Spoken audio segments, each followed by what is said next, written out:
বিধানসভার প্রোটেম স্পিকার হিসেবে শপথ নিলেন বরিষ্ঠ নেতা রতন চক্রবর্তী।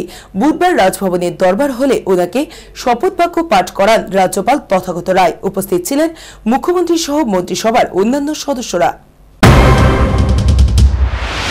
বুধবার শপথ বাক্য পাঠ করলেন ত্রিপুরা বিধানসভার প্রোটেম স্পিকার রতন চক্রবর্তী। রাজভবনের দরবার হলে ওনাকে শপথ বাক্য পাঠ করান রাজ্যপাল তথাগত রায়। শ্রী রতন চক্রবর্তী।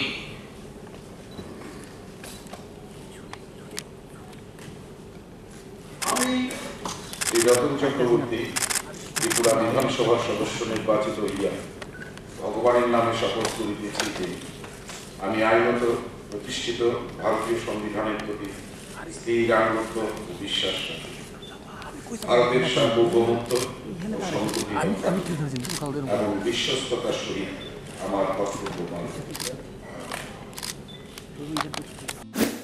শপথ গ্রহণ অনুষ্ঠানে উপস্থিত ছিলেন মুখ্যমন্ত্রী বিপ্লব কুমার দেব, উপমুখ্যমন্ত্রী জিষ্ণু দেববর্মন, মুখ্য সচিব সঞ্জীব রঞ্জন, পুলিশের মহানির্দেশক এ.কে. শুক্লা সহ রাজ্য মন্ত্রিসভার অন্যান্য সদস্যরা। প্রসঙ্গত, বৃহস্পতিবার সকালে বিজেপি বিধায়কের শপথ বাক্য পাঠ করাবেন প্রোটেম স্পিকার রতন চক্রবর্তী। বিজেপি বিধায়কদের পাশাপাশি সেদিন শপথ নেওয়ার কথা রয়েছে সিপিআইএম বিধায়ক মানিক সরকার ও বাদল চৌধুরীরও। সিপিআইএমের বাকি বিধায়করা শপথ নেবেন শুক্রবার। Bureau report, news vanguard.